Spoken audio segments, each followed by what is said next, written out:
that Kerala is a state without power cuts. Let me invite your kind attention to the latest resolve by the Government of Kerala to prospective investors. What remains to be done in our march forward and making Kerala and an investment destination.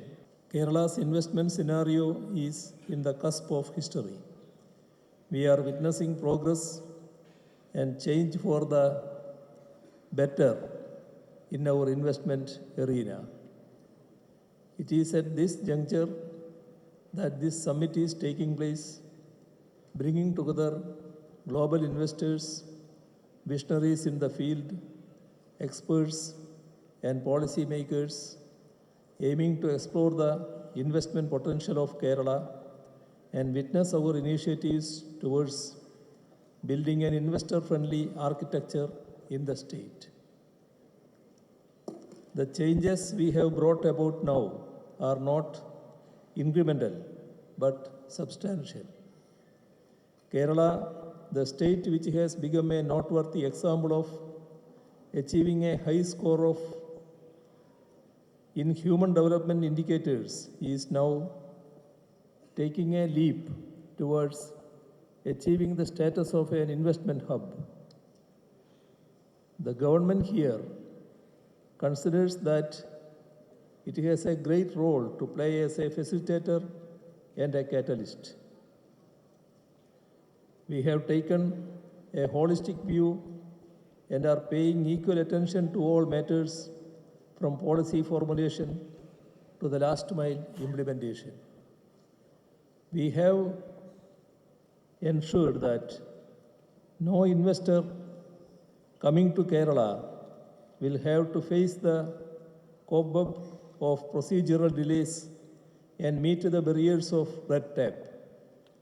We have made major strides in simplifying procedures as regards investments.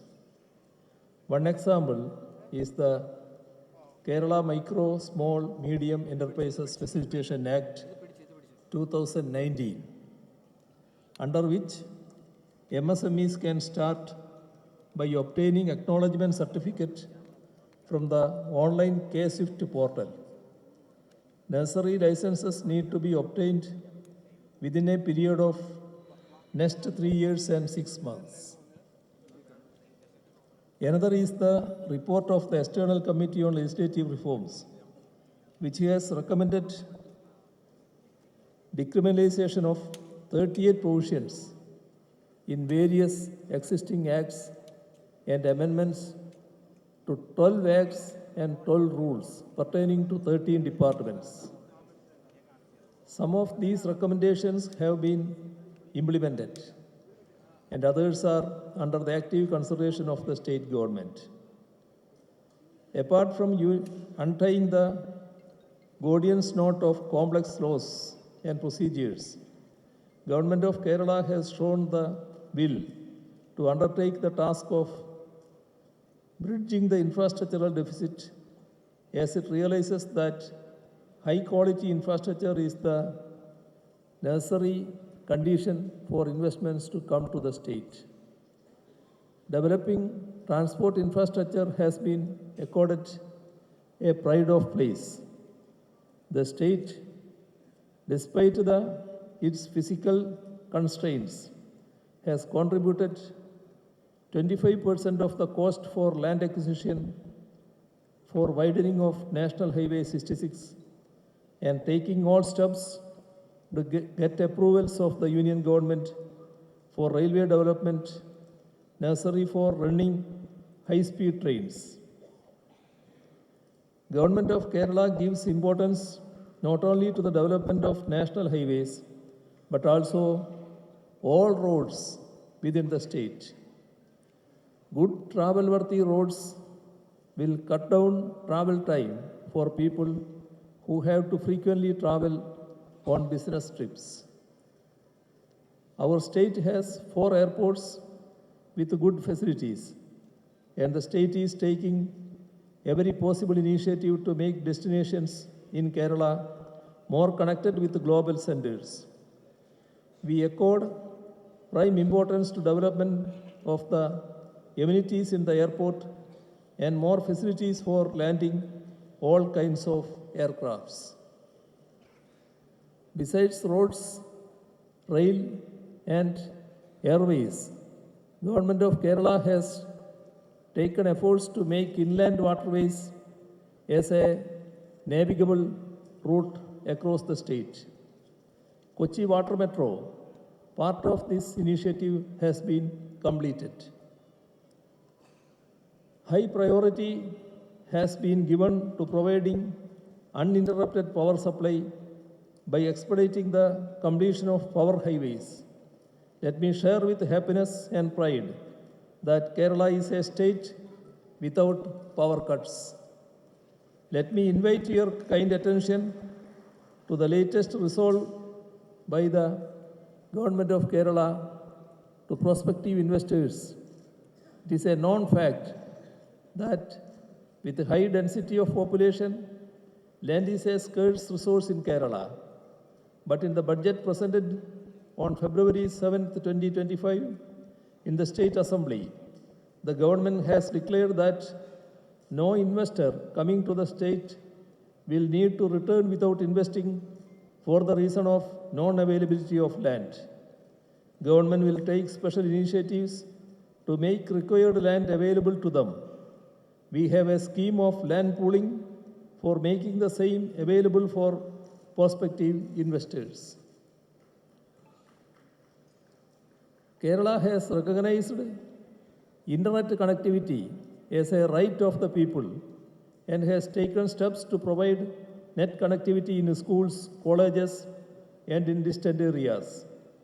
As per the statistics of the Telecom Regulatory Authority in 2022, Kerala has internet connectivity for 87 out of 100 persons as against the national average of 60 per 100 persons.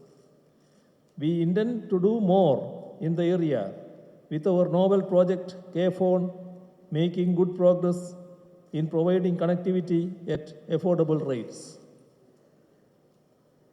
Though high quality infrastructure, power, land connectivity, and highly essential for making the state an attractive destination for investments, we are aware that they are not sufficient. Government of Kerala is putting emphasis on quality of human capital and is taking special efforts to ensure that skills required by the job providers are acquired by the job-seeking youth. For this, we have initiated special programs under Kerala Development Innovation and Strategic Council, KDISC, and Additional Skill Acquisition Program, ASAP, to equip students and youth with the necessary skills demanded by the prospective employers. KDISC also conducts meets where youth who have acquired the required skills are put in touch with the prospective employers. Providing skills and conducting job fair meets are presently being done in a campaign mode throughout the state. This is an act evidencing the keen interest shown by the state government in providing investors and employers with the required skilled human resources. Kerala's human resource personnel in various fields, especially in the health sector, have a well-recognized presence across many countries. While maintaining our existing position, we now endeavor to diversify the skills of our students and youth to emerging employment needs. It is also pertinent to mention here that Government of Kerala is taking serious steps to transform the higher education sector in the state by providing adequate infrastructure, redesigning courses, and connecting research with industry. One example is the initiative to start science parks in the state. The science parks provide space and basic laboratory facilities for universities, academic institutions, and the industry within and outside the state to come together, engage, in research and development and produce new innovations. Kerala has made major strides in the startup sector.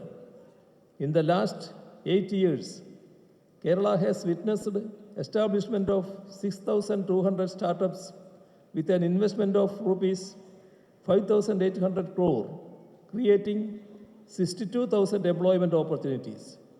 We aim to establish 15,000 startups and create 1 lakh employment opportunities by 2026.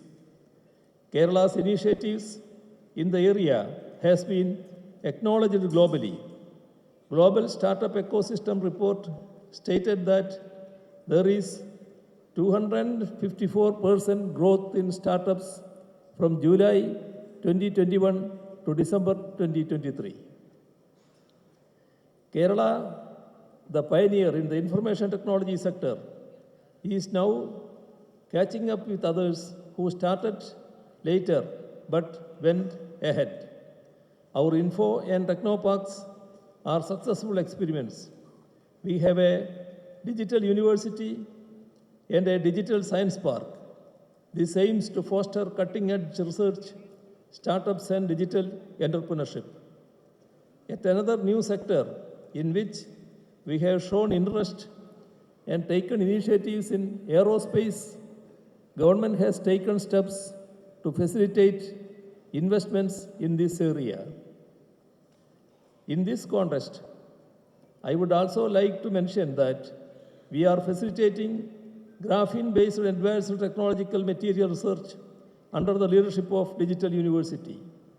Graphene is a material with tremendous potential for use in electronics and energy. Kerala has taken steps for achieving a clear energy economy. We have set up Hydrogen Valley project in Kochi, and I am happy to mention here that this has been recognized by the World Economic Forum, Davos, as one of the 13 leading global industrial clusters. Earlier in this speech, I mentioned about the mark made by the human resources personnel of Kerala in the health sector in all countries across the world. Now, Kerala is making its presence felt in enterprises manufacturing medical devices with a significant share of this industry in India at 42% in our state. We have an initiative in the manufacture of nutraceuticals too. We have established a Center of Excellence in Medical Research, the Institute of Advanced Virology in Life Science Park, Thiruvananthapuram. On the physical infrastructure front, Vizhinjam Port development is proceeding fast, and the project will be completed in 2028 ahead of schedule. The port is making Kerala a hub of transshipment of goods. There is tremendous scope for ancillary development. We have got approved for the Kochi-Bangalore Industrial Corridor from the Union Government, and land acquisition for the same has proceeded at a fast pace. As all of us know, Kerala is a society which has a high level of debating and leveling of criticisms. One can at times feel that no progress is recognized by the critics. When criticism itself becomes the end and not the means to achieve the end of improvement, it ceases to be constructive. Nevertheless, tangible achievements speak for themselves, and with information at their disposal, public can appreciate the progress achieved in the state. In Ease of Doing Business Index, Kerala is ranked first among Indian states, and the Year of Enterprises organized by Kerala has been recognized as a best practice at the national level. We have been able to make our public sector units function profitably. One of our PSUs, Keltron, along with some of the MSMEs registered here, has collaborated in the Chandrayaan project, a pride of our nation. The share of the manufacturing sector in gross state value added, which was 9.8% in 2014-15, has risen to 11.5% in 2023-24. According to periodic labor force survey data, employment Kerala grew by 16% during 2017-18 and 2023-24 to reach 1.51 crore in 2023-24. It has been noted that there is a notable shift in the state's employment structure towards the formal sector. It can go on narrating instances of progress and achievements, but let me stop the narration with these illustrative examples. Let me also state that we take criticisms in our stride and try to understand what remains to be done in our march forward and making Kerala and an investment destination. I conclude by telling this distinguished gathering that for making Kerala an investment destination, the government of Kerala shall strain every nerve and leave no stone unturned.